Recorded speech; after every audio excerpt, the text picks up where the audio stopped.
Hello, everybody, and welcome to the Continuity Report for July 14th, 2024, Season 1, Episode 28. I am Mayor Watt, and that is the Sentient AI's Visualizer. Co-host, go! Good evening, ohmTown citizens. Welcome to the Continuity Report. Man, you might have been muted to the stream for the last 6 hours. Just kidding.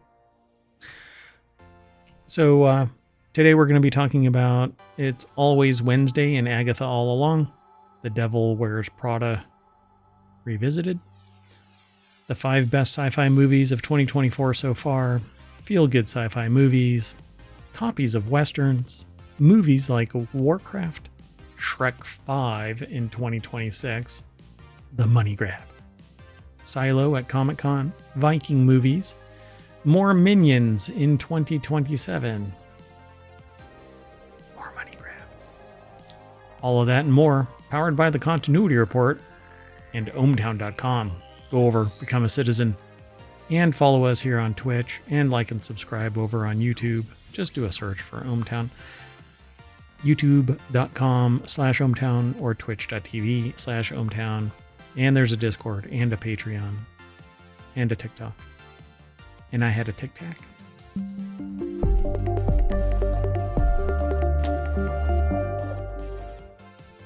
Hi, everybody. Let's get into today's articles. What say ye, co-host? I say, let's go. Doth thou even watch movies? Let's see. So the first article is over in Technology Today. Marvel's Agatha All Along trailer brings Wednesday vibes to Disney+. Catherine Hahn makes her witchy return on September 18th. Is that witchy ASMR? It's witchy ASMR, that's right. It's the burbling. And the wind. It's all of it. It's the sound you hear when you're riding a broom really fast. It's also Mayor Watt just rubbing his microphone. Ooh, that doesn't sound right. Anyway, let's move on. Aaron Pruner is the author of this article over at CNET.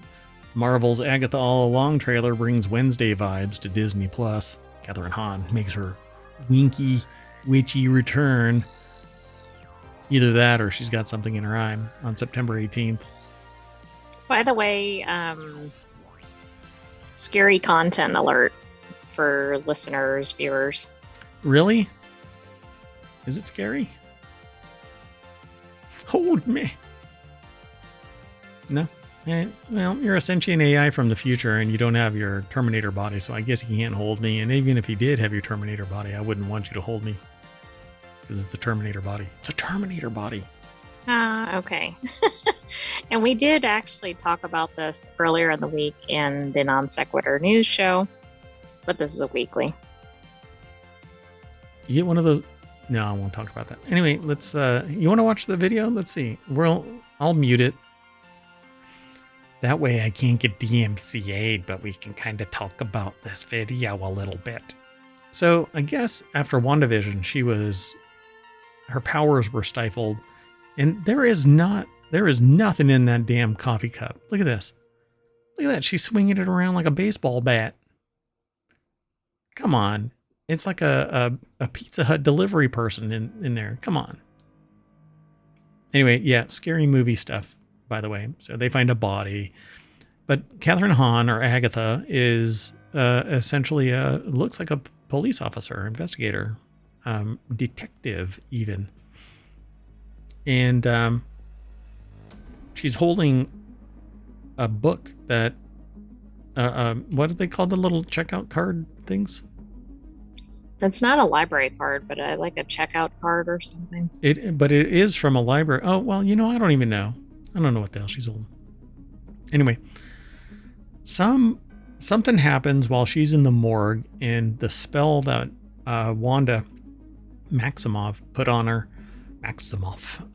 her is broken, and she discovers who she really is, as in Agatha Harkness. And I really wish that they would have just called this Agatha's House of Harkness. Oh my God, why wouldn't they just keep that? It's so amazing, the world building that they could do off of that. But anyway, so she breaks out of her spell and she learns how to take control of her powers again. And then all kinds of wackiness goes on. We didn't watch all of this earlier in the week, but I'm going to love this. This looks like it's going much more toward horror than WandaVision. Correct.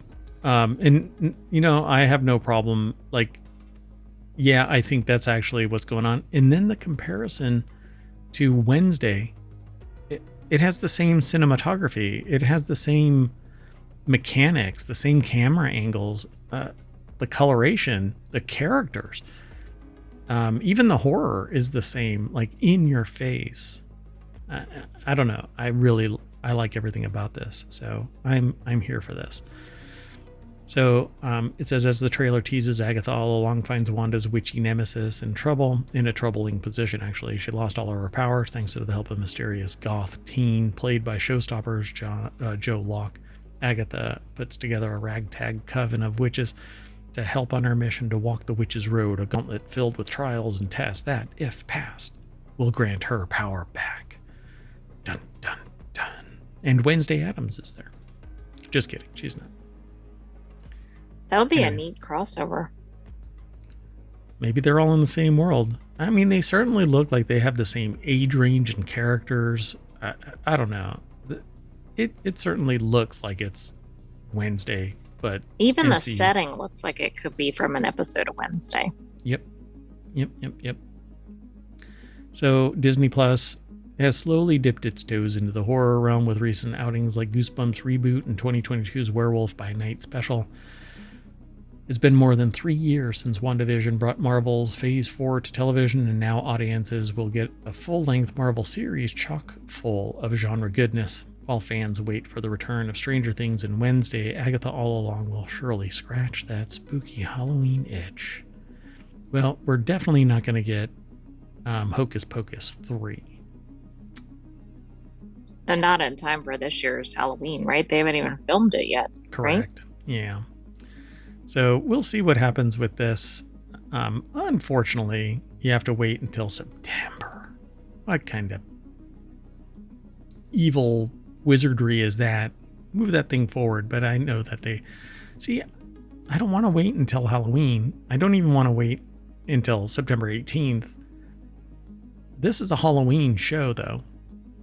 But I'm guessing the end of the show is going to coincide with Halloween, right? Because I think they don't release all the episodes up front. That's right. So there's only going to be like 6 episodes? I wonder. Does it say? No,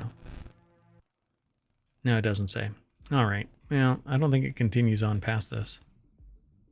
No. Oh, well. We'll have to wait and see if it's 8 to 10 episodes, or which means that it'll end. If it's 6 episodes, it'll end in Halloween, right?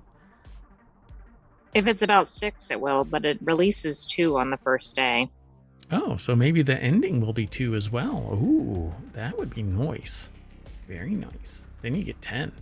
And the beginning and end would be hours long. Nice. All right. Moving on. But before I do, if you want today's show notes for the continuity report, you have to hit !TCR, and that will post all of today's articles that we're going to be talking about. And if you want all of all of the podcasts, then you hit !pod. And if you want all of the show notes, the commands for the show notes, you hit !show notes, because there's it's kind of a meta post here where it has all of the exclamation commands to pull all of the show notes out of the ohmTown bot, which powers our chat here on Twitch and YouTube. Okay. But it hasn't been connected to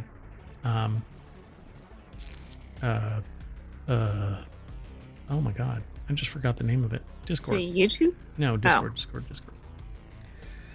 Okay, well, anyway, The Devil Wears Prada sequel is in the works at Disney, with screenwriter Aline Brosh McKenna in talks to return. Gird Thy Loins, Miranda Priestley is set to deliver more withering glances in a sequel to The Devil Wears Prada. Disney is developing a sequel to the hit 2006 movie starring Meryl Streep, Anne Hathaway, and Emily Blunt, with screenwriter Aline Brosh McKenna in talks to return to write the next chapter. Dun dun dun. Angelique Jackson. So I'm wondering if she's going to play the part that Meryl Streep was in. I don't know. Angelique Jackson is the author of this over at Variety.com. And let's find out. So the original film screenwriter Aline Brosh McKenna, Crazy Ex-Girlfriend, Your Place or Mine, is in talks to return to pen the next chapter. Who from the original cast will return is not clear, but the storyline reportedly follows Priestley as she navigates her career amid the decline of traditional magazine publishing and faces off against Blunt's character, now a high-powered executive for a luxury group with advertising dollars. I didn't realize that Priestley was the character's name, so scratch my earlier comment. Gotcha. So, based on Lauren Weisberger's dishy 2003 novel about a young woman's nightmarish experience working at a fashion magazine, Weisberger worked as a personal assistant for American Vogue editor Anna Wintour. The Devil Wears Prada was a box office smash, earning $326.7 million worldwide and landing Streep. A Golden Globe for Best Actress in a Comedy, as well as an Academy Award nomination. Designer Patricia Field was also nominated for an Oscar for the film's costume design. So hold on. The news story is about a high-powered executive for a luxury group with advertising dollars that Priestley desperately needs. Oh, so like an ad exec or something? Well, yeah, but what is that luxury group? I wonder if it's Louis Vuitton. Oh, that'd be interesting. It certainly could be modeled after that. That's right. That would be the inspiration, considering their bags are selling for thousands of dollars, but it's only $2. And you need an invitation to Spend even a lot see on one. Accessories. That's right. Yeah, and you don't even know what it is. Yeah, you pores. Start spending.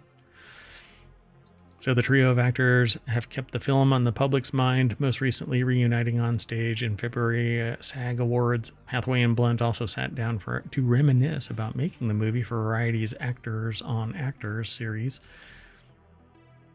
Never mind. Visiting some of the film's most iconic moments and dishing about working with Streep, who improvised some of Miranda's most biting lines but missed out on a lot of the fun on set because she went method for the role. I guess she was a tool. I don't know. Well, I mean, I guess if she went method, she was, yeah. Because her character plays a real... starchy. Jerk. Yeah. So we just had a joy bomb of a time on that movie. Blunt told Hathaway during the conversation, "I don't know if any of us knew it was going to become what it did. It's quoted to me every week. It will be the movie that changed my life." Very interesting. There's a lot more over at this article, so go over and check out the rest of it. We will see what happens. It was a fun movie to watch. You know? Pretty cool. It is. Well, and it's based on a strong book. That's what we've been talking about with other movies. Yeah, it's always the writing. And as long as if you have a successful book, you have to be a real numbnuts to not be able to write a good script, because you just stick to the material and punch it up when there is something that needs a transition that you can't transition to because the book doesn't transition. That's how I don't know. Yeah. Also Lauren Weisberger wrote other books, but I don't remember if she wrote any with the same characters. What's amazing is that they were, what was the description of it? A personal assistant? Assistant to Anna Wintour, who is a known personality. A personality. That's funny. Where is it? Yeah, there it is. So Weisberger worked as a personal assistant for American Vogue editor Anna Wintour. So what's really interesting about this is this one book went from a person who wrote the book, right, who maybe would sit there and say, I was a personal assistant at one time, to making $326.7 million. Personal assistant no more. Right. Well, I'm sure well, I don't know. Probably not until after her book was released did she leave that world, because I'm assuming before that book was, I don't know if that was her first book, but I don't think it would have earned her enough. Right. I don't know. I mean, they get very well paid for some of these positions, but they put up with a lot of stuff. Oof. I would never. Moving on. Next article's over in Reality Hacker. 5 best sci-fi movies of 2024 so far ranked. From a slugfest between two cinema icons to the next installment of an epic saga involving spice, these 5 movies are the best genre has to offer in 2024. I think we know one of these. The one about spice? Cinnamon. Yes. No, yeah. It's not called cinnamon. It's the one about the donuts. What's the name of that thing? From Seinfeld? It's about donuts. Sprinkles or something like that. What's it called? I don't know about that. Okay, I was thinking of the muffin tops. It's not from Seinfeld, the show. He put some indie film together that has to do with donuts. Yeah, you'll have to look it up. Right. Yeah, I've seen something about it. Yeah. So this article is over at digitaltrends.com. Anthony Orlando is the author. While the year is half over, 2024 has already been great for sci-fi movies. Films from Marvel and DC have yet to grace the silver screen. Deadpool and Wolverine and Batman 2. Other franchises have taken the opportunity to win over audiences and stake their claim in theaters worldwide. Godzilla x Kong, The New Empire. I don't know how to pronounce that, how to describe that. Godzilla versus Kong, whatever. A Quiet Place Day 1, Furiosa, a Mad Max saga, Kingdom of the Planet of the Apes, and I think it's done intentionally to hide number 1 under the fold. Dune Part 2 is their number 1. Yeah, I think they do that too, because we usually see 1 listed there when you do show more, which is like, why would you set it up that way? But it's for a big reveal, I guess. So I cannot get into the whole Godzilla King Kong thing, teaming up to face 2 new threats from the depths of Hollow Earth, the tyrannical Scar King and the Ice Titan Shimo. Godzilla -1. It says most people can agree that this film doesn't even come close to Godzilla -1, as it all but casts aside any genuine human drama and social commentary in favor of a movie more akin to a comic book popcorn flick, which isn't that what it is? Anyway, A Quiet Place Day 1. I didn't think this was like Oscar winning or anything. Yeah. So A Quiet Place Day 1 is the basically the day that the aliens, whatever it was, crashed on Earth on the asteroid, and then basically went around killing anything that beat, tooted, or whistled. Okay, so this prequel ups the ante by depicting the first day of the Death Angel invasion in the loudest city on Earth. It follows a terminally ill woman and a shell-shocked law student as they try to survive in an alien-infested New York. While it remains to be seen what this prequel will add to A Quiet Place at large, it is still a solid entry on its own thanks to its fantastic cast. Then there's Furiosa, Mad Max Saga, which I thought is kind of meh, right? I mean, I thought that's what everybody is saying about this. Yeah, I didn't think it was a big hit. I don't know, what do the stats say about this? 1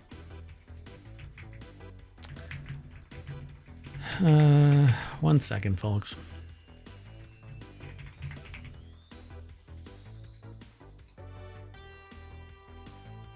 Are you kidding me? It has 67.5 million box office, but that's not what I was looking for. Well, yeah, I mean, we're trying to talk about the total thing, like the whole franchise comparison, right? Where is it? Sorry, folks, we're doing it right, live. where we had like the Rotten Tomatoes scores. Yeah. Hold on. There it is. Oh, no, that's not it. 1 second. So, whoa, that doesn't work either. How is that possible? What? It says it's 90%. Interesting. That must be fans. So, North American box office is 67 million. Mad Max Fury Road was 154 million. Mad Max Beyond Thunderdome was only 36. But, you know, I don't know. Does it all make sense? It does have 90. It has a 90%. But Fury Road had 97. Mad Max 2 had 94. And Mad Max had 90. But the Metacritic is 79. So that's more representative. Okay. Yeah, but that's higher than I would think. Mad Max Fury Road had 90. I think both of these, I guess I haven't watched Furiosa yet. So it basically explores Furiosa's origin story as she's taken from her home in Green Place and forced to survive as an imperator for Immortan Joe before exacting vengeance on those who wronged her. That's basically what this is. It tells the story of her losing her arm and basically her rise to fame. I don't know. There's a little Uncanny Valley kind of thing here. But anyway, let's keep going. Kingdom of the Planet of the Apes is number 2. Can't really say much about it. It's obviously a retelling of the Planet of the Apes story again. There's always more of this. Kingdom of the Planet of the Apes is another of the series in the books. And then there's Dune Part 2, which closes the door or maybe opens. I don't remember Part 2. So it says, while the first Dune was busy building Frank Herbert's intergalactic world, Dune Part 2 delivers the full tragedy of Paul Atreides, who is compelled to wage a holy war to reclaim Arrakis from the evil Harkonnens as Paul reluctantly accepts the role of the Fremen's false prophet. The sequel displays the horrors brought on by colonialism, imperialism, and one's blind devotion to their faith. So there is more to the Dune series, dramatically more to the Dune series, but they're going to have to jump over some hurdles to get there because there's a lot of weirdness in the follow-on books. Because everybody thinks about Dune and Paul Atreides, but that's not the end game in the entire series, not by a long stretch. But they've kind of made it that in the movies. See, but I think number 2 ends with a door still being cracked for Part 3. Oh, I do too. I just can't remember the exact ending, but I believe that was the sense at the end of it. Yep. See, it didn't stand out very well, huh? I think Dune, the first part, stood out a lot more. Yeah, it was pretty impressive. Part 2 just seemed to be more... I don't know. It wasn't as big. It wasn't as impressive. Because they focused on that mystical part of it, you know, making him the hero, the prophet. But he's a false prophet.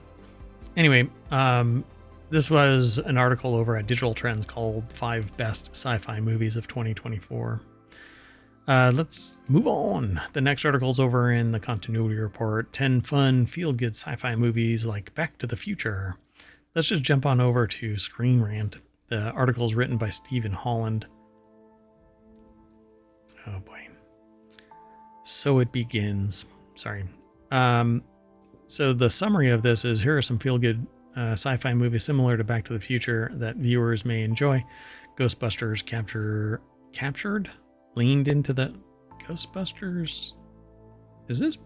It's broken, right? It's botched, yeah. So Ghostbusters leaned into the supernatural elements of sci-fi to deliver a timeless sci-fi classic, although it's not really sci-fi, it's more paranormal.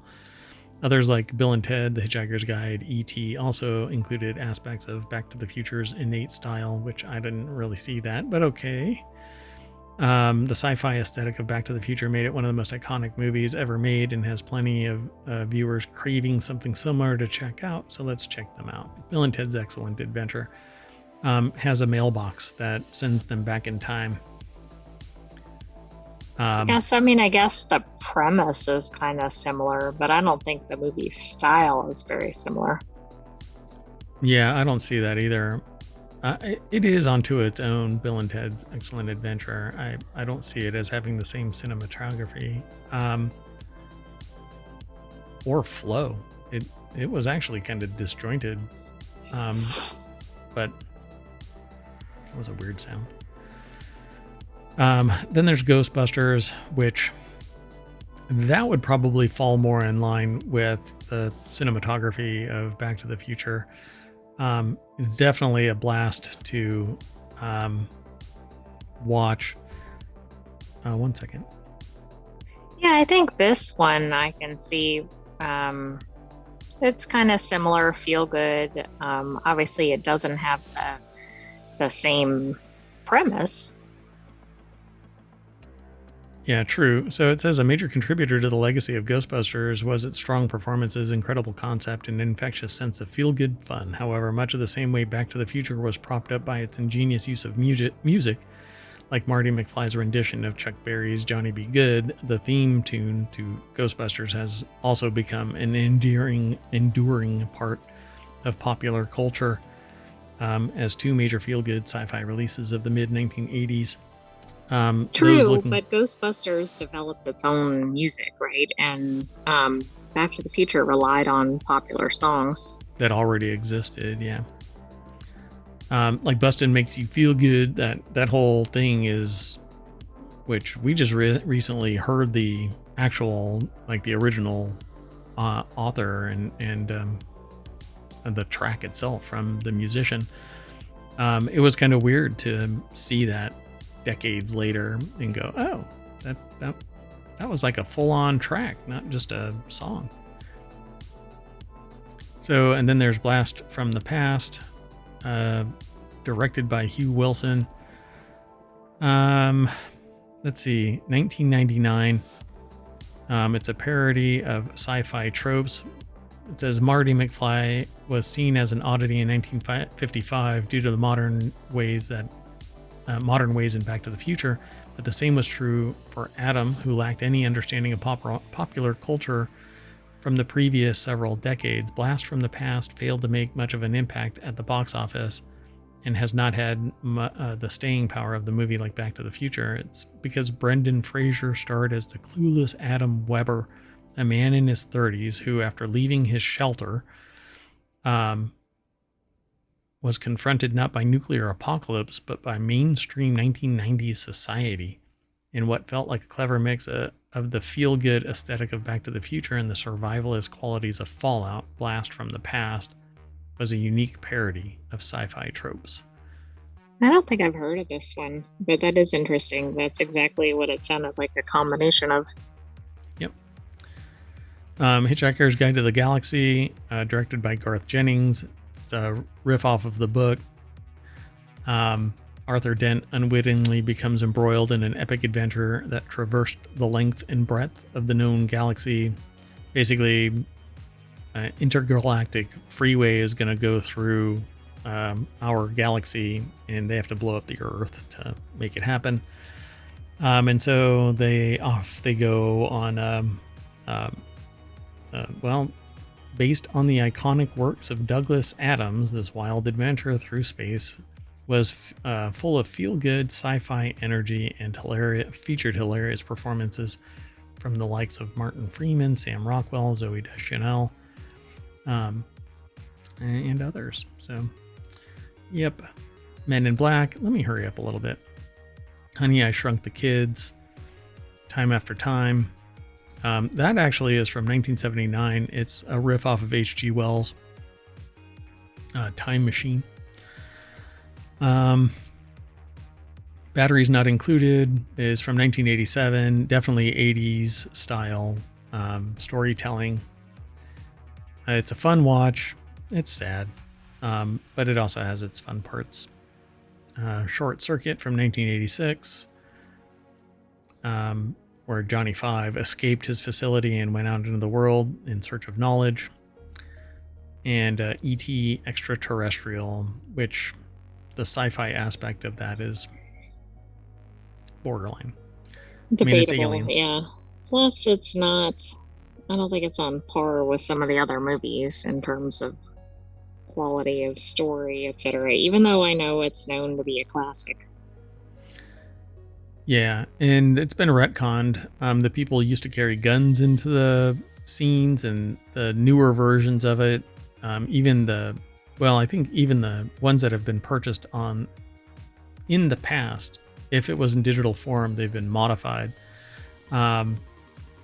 So they've removed the guns and put walkie-talkies. Yeah. Well, anyway, I don't really think it's sci-fi so much as it's a story. It's a relationship movie. And so I don't really think that it's even Back to the Future in terms of sci-fi. Even though there's an alien involved, I know, Mayor Watt, for crying out loud, there's an alien involved. But wait, that's what? Not E.T.? Yeah. Yeah. It's not extra turkey on your sandwich. It says, while Marty McFly forged a strong relationship with the eccentric scientist Doc Brown, so did Elliot Taylor with the extraterrestrial who found themselves stranded on Earth and needing protection. It says, as two coming-of-age stories that brought together the importance of friendship and family in a suburban setting. I don't think that's a coming-of-age story for Marty McFly. No, I don't either. I mean, the Marty McFly story is... the thing about it is that other than the fact that they literally did something impossible, which is change history, the person that Marty McFly was completely disenchanted with his father and his mother and his life to the point where he wanted to get a vehicle to hang out with his girlfriend so that he could get the hell out eventually, as soon as possible and away from his family. That's right. And then he only appreciated them right after he returned. And they were modified. Their behavior, everything, their success, everything was different than how they naturally became, because he went back in time and provoked a confidence in Dad instead of him being acquiescent, because he punched Biff. Oh, that's right. I misunderstood what you meant, but yes. And from that point on, it pivoted Dad from being this kind of mousy, go ahead and kick sand in my face, thank you very much kind of person, turned him into a confident adult that had the ability to write the stories that he was too afraid to show to anybody. So, I'm not trying to poo-poo on the story. I think it's a fun story, but this is not a coming of age, understanding your relationship with your father type of thing, because it's never intimated in the story from beginning to end, other than, I'm not angry, Dad. I'm disappointed because the car was wrecked and Dad's too much of a wuss to fix Biff, Right. Instead of giving him a beer, he should... I don't even think E.T. is in that sense. Right. It's nothing more than like a feel-good because the alien is being protected by a human. Right. But it's not, I don't believe, about the human person. No. It's about getting the damn alien off the planet. So, yeah. I mean, they're all fun to watch, but I don't think that there's more to it than what it is, which... I don't know. Even to me, as an adult, I guess, maybe I'm too cynical. Moving on. The next article is over in Technology Report, 10 movies that are basically copies of Westerns. It's in the Continuity Report channel. What did I say? Technology Report. Oh, it's a mashup. It's a mashup. Yeah. So the Continuity Report. In the Continuity Report channel, 10 movies that are basically copies of Westerns. It's in the show notes. So As such, an iconic and uniquely American genre, Westerns have inspired a high number of seemingly unrelated films. Whether made in Hollywood or finding themselves among the spaghetti westerns of Italian tradition, cowboy movies have become an immobile staple of pop culture. Okay, we're just. I guess we're not getting away from cowboy movies. We're going over Screen Rant. Alexander Valentino is the author. The summary here is Kill Bill Volume 2 pays homage to westerns like The Searcher, showcasing Quentin Tarantino's love for revenge-filled narratives. Star Wars Episode 4 A New Hope draws inspiration from The Searchers, echoing themes of rescue and vengeance seen in Western classic. Is somebody actually big fan? Pixar's A Bug Life cleverly mirrors westerns like The Magnificent Seven and Three Amigos. Really, they eat a bad bat and die? Showcasing the genre's influence on unlikely animated films. There is a whole theory about that. Now I need to see A Bug's Life again because I don't know that it was the same.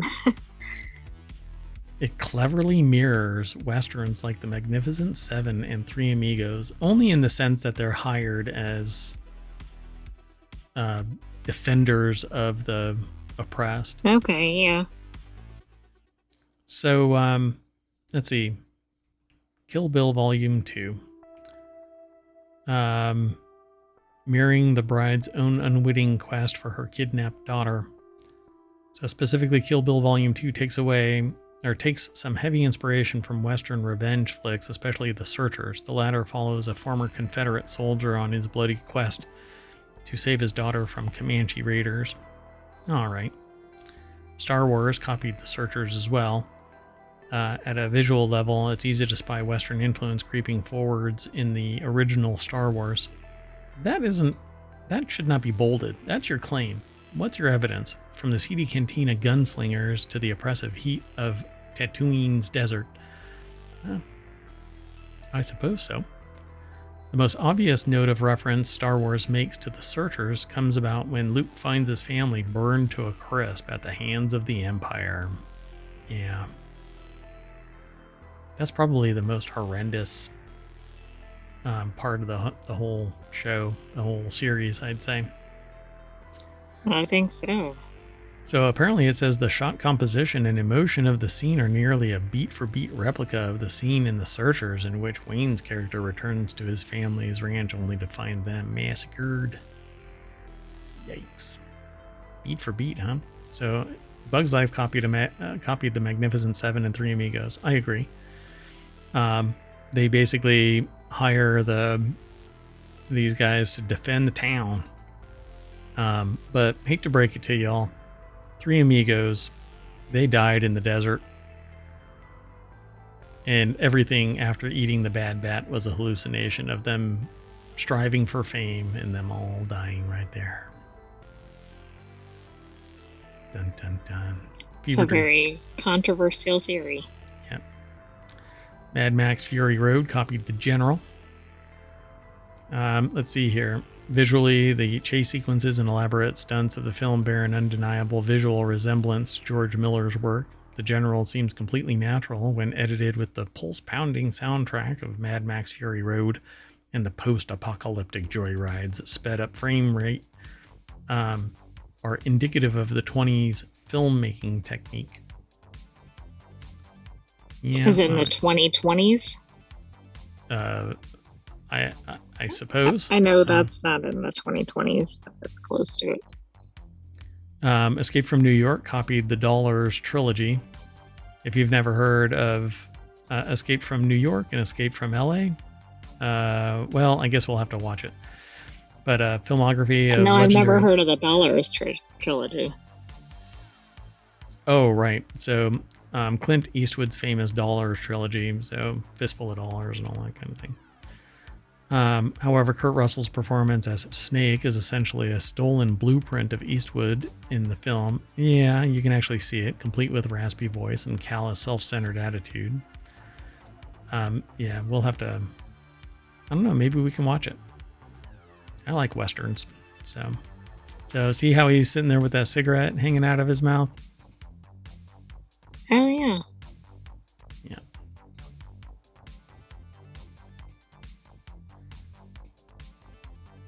So, yeah, I can see that happening. Oh, see, look, there, somebody's being. Oh, right, yeah. Yeah. So I don't know. They got a lot of the Western in it. So in fact, the pictures, for those that are in the podcast, there's lots of comparison photos for these. Yeah, you'll have to go over and check them out. Assault on Precinct 13, copied Rio Bravo. Yeah, you'll have to go over and check these out. Starship Troopers, copied Rio Grande. One shot of blood slowly dripping down from a ceiling is nearly recreated identically in the former, albeit using a police car instead. That's the whole Assault on Precinct 13, copied Rio Bravo. And then Starship Troopers copied Rio Grande. But the film's exploration of weaponized hatred as viewed through the lens of the arachnid aliens emulates Rio Grande. Starship Troopers is perhaps the best example of this. Underappreciated beneath the stealth of excellent sci-fi, Starship Troopers is perhaps the best example of this, being a vicious mockery of fascism dressed up as a typical space opera.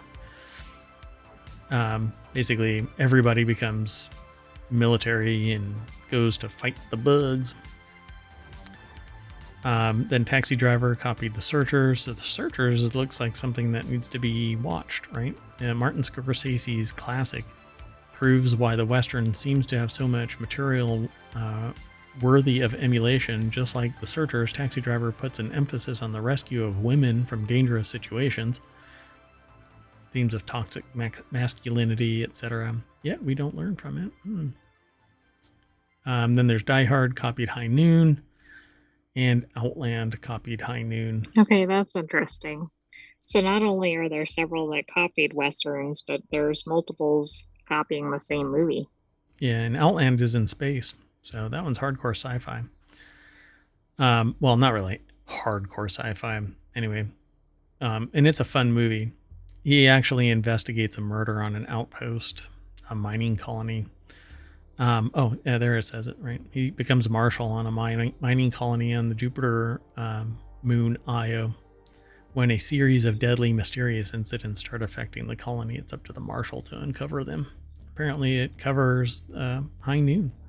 So I guess we'll have to watch them one after the other in rapid succession. Moving on.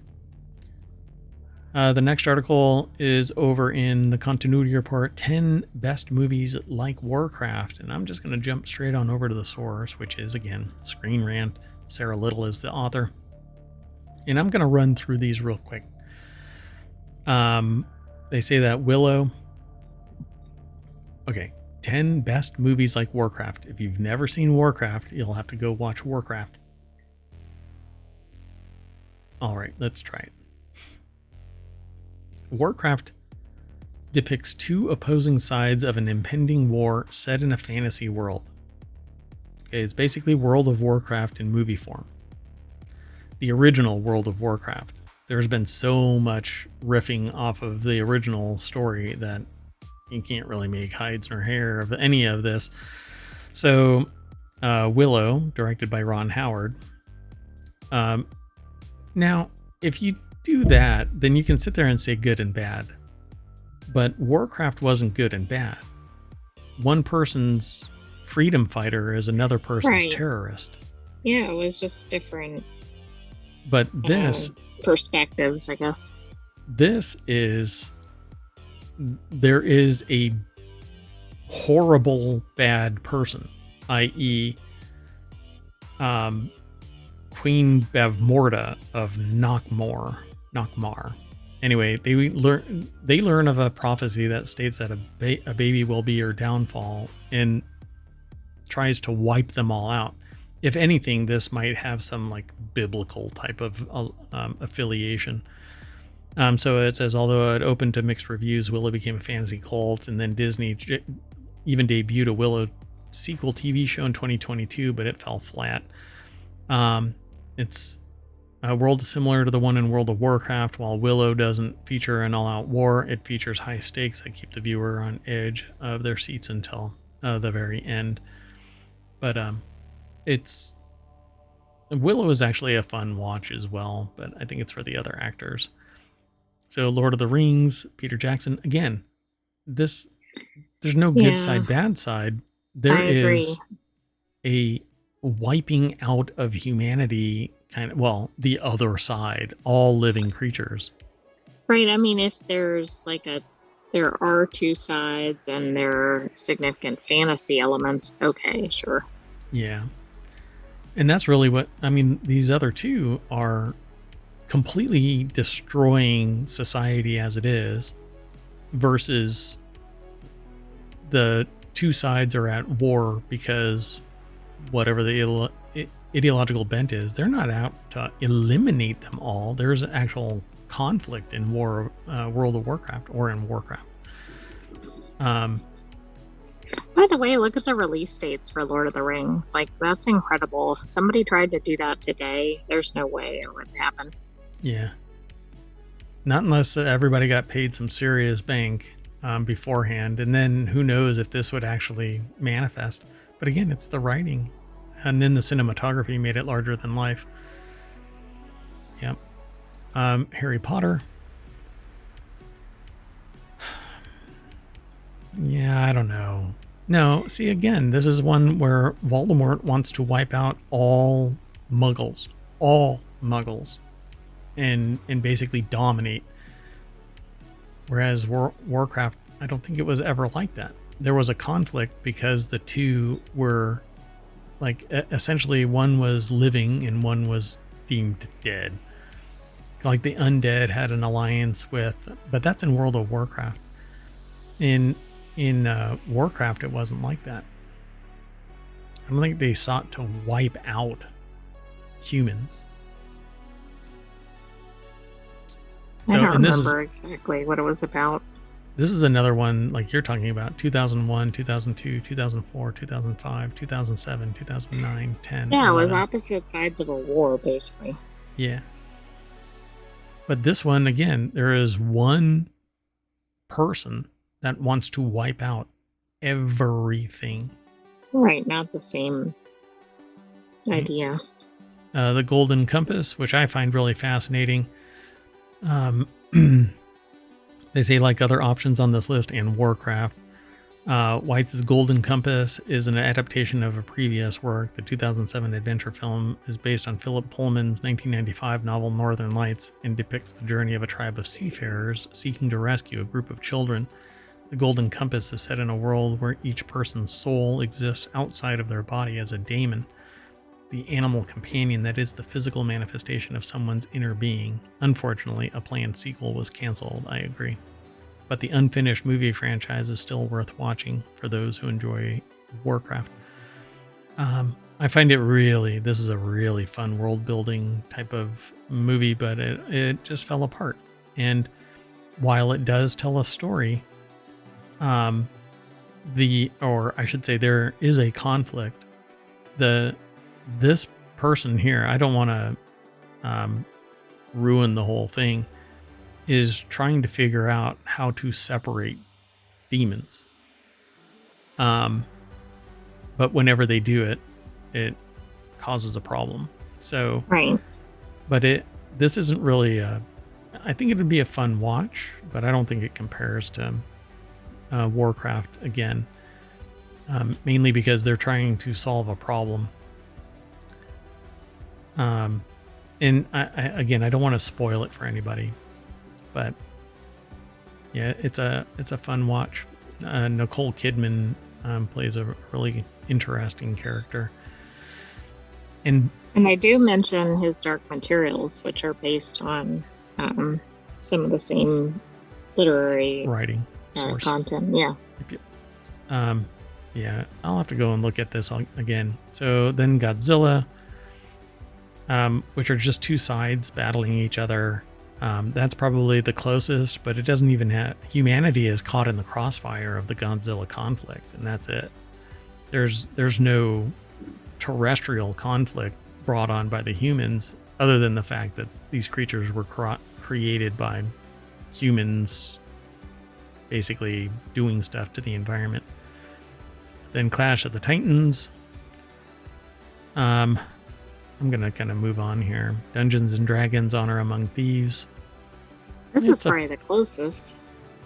Yeah, it's a fun watch, but again, it's a single person that's, causing trouble in the neighborhood, and it's not really a conflict among that side versus that side. It's two groups of people, one trying to stop the other.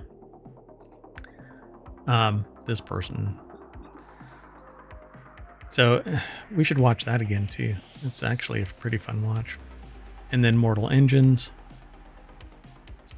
That's just every group chasing every other group. Right. Seems like it. I mean, it's so steampunky. We'll have to watch it again as well. I'll have to watch it again because it says it's a steampunk film set more than 1,000 years in the future in an apocalyptic world decimated by a cataclysmic event. So like Warcraft, the 2018 movie, Mortal Engines is also a depiction of a fantasy world. So if that's their premise for the comparison. Right. Then I'm like, okay, then all of these generally fit. Yeah. Chronicles of Narnia, that's probably... That one's actually pretty close, right? Because there is a battle. Yeah, but it's still... But it's still more like the one person. Yeah. Yeah, and that doesn't there might be a point of conflict between two bodies in Warcraft, but it's the entire it's more because species. the individual directing everything, I think. Yeah. Yep. Then Rampage doesn't make any sense to me. Is their number one on the list. As a comparison, 2018 science fiction monster film is a loose adaptation of Midway Games' video game series of the same name, Rampage. In Rampage, Johnson's Davis teams up with a gorilla named George who continuously grows due to an after effect of an experiment gone wrong. Together they attempt to stop other mutated creatures like George from destroying Chicago. I don't think I've ever watched it. No, but here the test is it has elements of war and strange creatures, so it's pretty broad. Yep. Let's keep going. I'm losing my voice, so it's official. A fifth Shrek movie is coming in 2026. Last year's Puss in Boots: The Last Wish set up a return for the original DreamWorks franchise. So Sabina Graves over at Gizmodo.com put this article together. The film was officially confirmed by the studio online with the reveal that the original Shrek stars Mike Myers, Cameron Diaz, Eddie Murphy will be reprising their roles as the film's heroic trio. Additionally, the film is set to release July 1st, 2026. Comes on the heels of the major theme park presence Shrek and Friends have had at Universal Studios Orlando DreamWorks Land.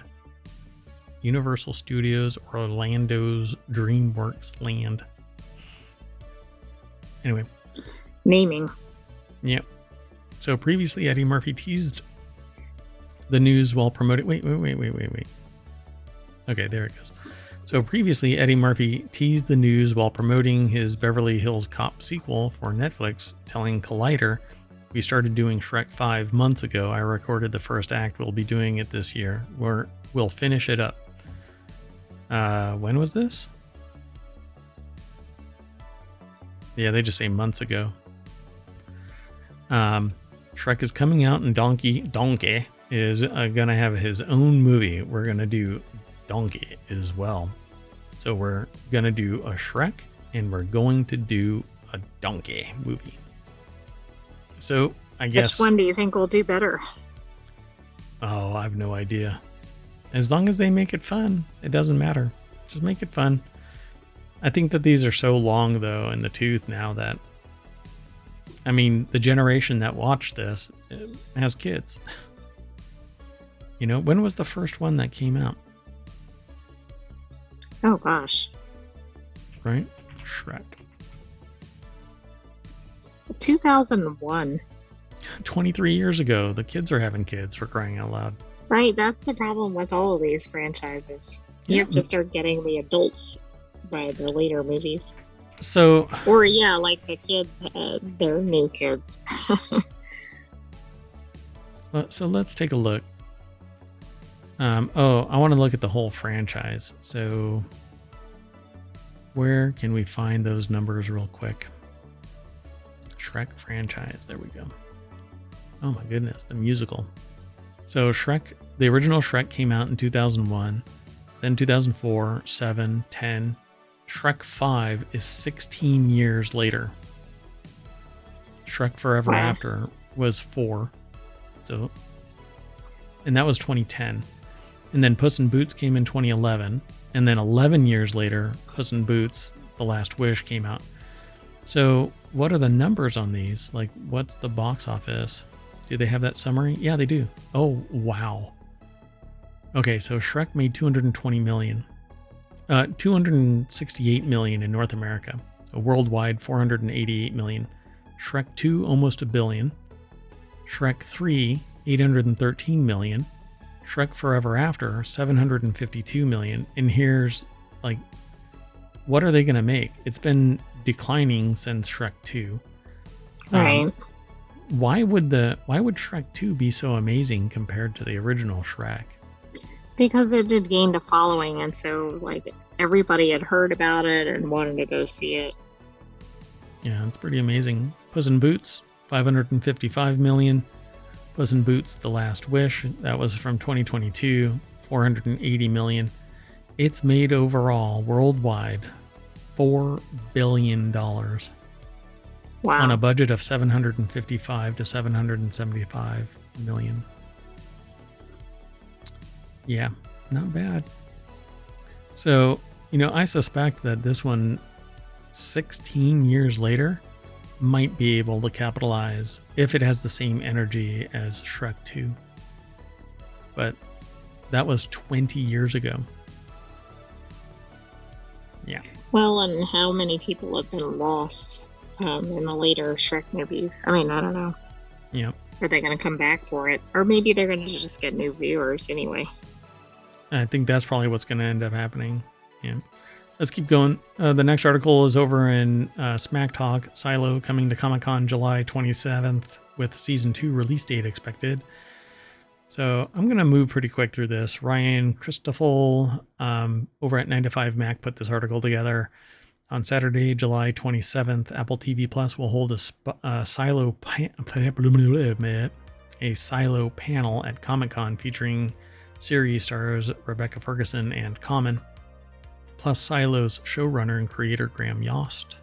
Let's see here.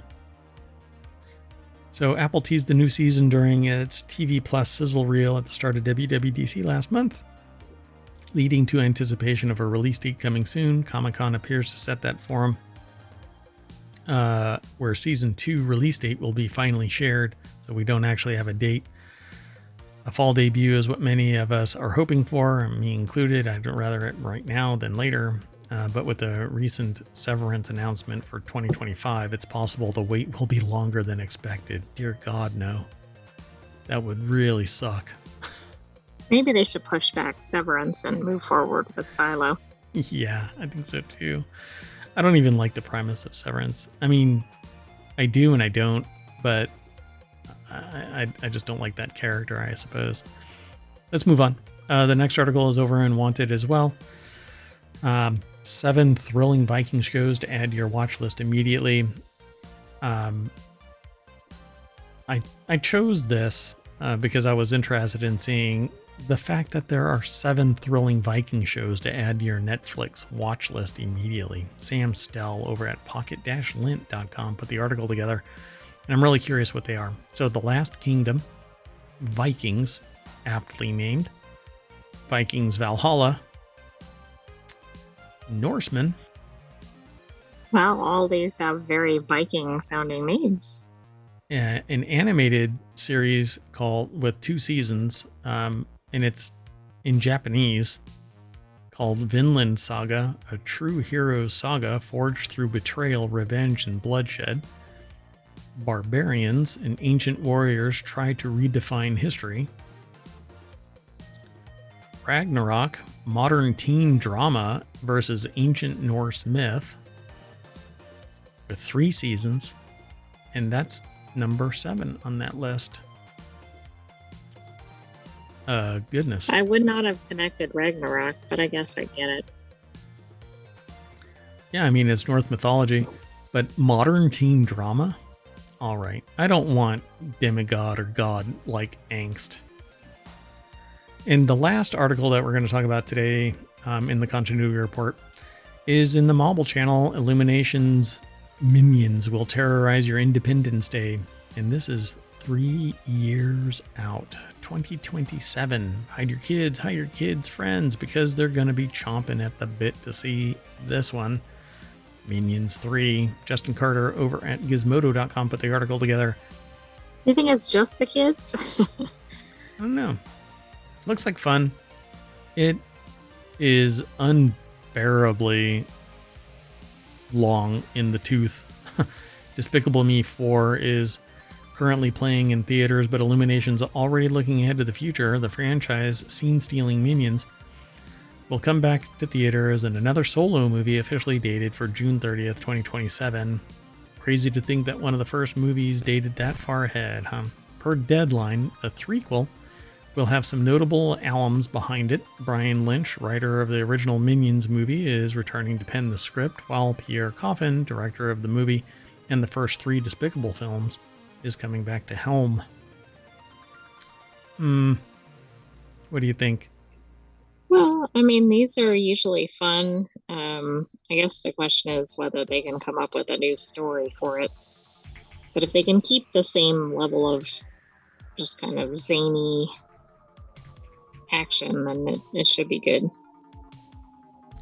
I'm trying to find the Despicable Me franchise. Hold on. Let me pull it up. So the original Despicable Me came out in 2010. Minions 3, June 30th, 2027. Minions The Rise of Gru 2022 and Minions 2015. So you're looking at 9-year gap from the original Minions. But this is similar, but not as bad as the Shrek franchise. Yeah, it's pretty tightly packed. I can kind of see this happening. I'm looking for box office numbers, and boy, oh boy. So, Despicable Me, 543 million worldwide. Despicable Me 4, which is, what, in theaters still right now? It's right now, yeah. Like, it just released, I think. Wow. Want to take a number? A guess? Go. 800 million. Not even close. So it had a budget of $100 million, Despicable Me 4. It says all-time ranking. Is this right? Its all-time ranking is worldwide 1,813. Its US and Canada ranking is 1,173. That's Despicable Me 4. Well, I mean, it might be because it just opened. I think it just opened this weekend. So Despicable Me 3 from 2017 made $1 billion. Wow. Yeah, pretty amazing. And then Minions and Rise of Gru combined made 2.1 million. Or sorry, not million, billion, 2.1 billion. So I think that this is like, let's see what we can get. And for the most part, Minions is superior in all ways to any of the others. So the Minions Rise of Gru made just shy of $1 billion. Wow. The best was Despicable Me 3 at $1 billion, Despicable Me 2 at just shy of $1 billion, and Despicable Me, again, 543 million. Half what number 2 made. Why are these like that? Both of them, Shrek and Shrek 2. Shrek 2 made twice as much. I don't know. There might be burnout on the franchise, and then also depending on what year. I mean, the movie attendance in recent years has been really out of whack. But so Despicable Me, the original, made 543 million. Despicable Me 2 made $1 billion. Right? Shrek made half what Shrek 2 made. Why is it like that? I don't know. Because it builds up a following. Like, there's more. Nobody knows the original. But everybody always says that the sequel sucks. Maybe in animation it's not that way. I don't think in animation, because I think Frozen 2 did better than Frozen. Ooh, that's another good one, huh? I think it's a pretty common trend among the animated ones. Unless it's one of those, like, whatever, Cinderella or something that's just real well known. I wonder if I don't even know there was a sequel, so that was a bad example. But like the star power might make a big difference. Oh no, sorry, no, it doesn't apply to Frozen. Frozen, the original Frozen got 1.28 billion. Frozen 2 got 1.45 billion. Okay, but it wasn't much above it. I mean, really. They made 10 times what their budgets were. Wow. Roughly. And I can understand if you're still making 400 million or something, why not keep making movies in the franchise, even if it's dropping? Like, you don't want to get rid of that franchise until you really... Olaf Presents has a 100% rating, but it's only 5 reviews. Well, that's why the rating's so high. They're fans of Olaf. Anyway, bunch of information in all of this news, so I hope you enjoyed the show. Wait, quick note on Despicable Me. In ohmTown, it's the first animated franchise in history to cross $5 billion. That just came in like after we started the show. Oh, really? That's the franchise, not the individual movie, of course. Right. Yeah, the listing that's on Wikipedia just says 4.6 billion. So I guess they crossed that bridge. Pretty cool, man. First ever? The first animated. Oh, animated. Gotcha. Yeah, on Tuesday. Exactly. Here I am, bench warming. That's okay. Anyway, I am Merwat. That is the Sentient AI co-hosting the show. You want to say adios or bye or... Night, ohmTown citizens. Thanks for joining us for the Continuity Report.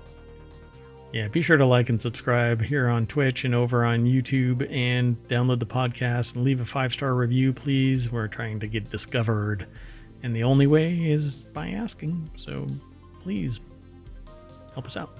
Appreciate it all. See you soon. Bye-bye.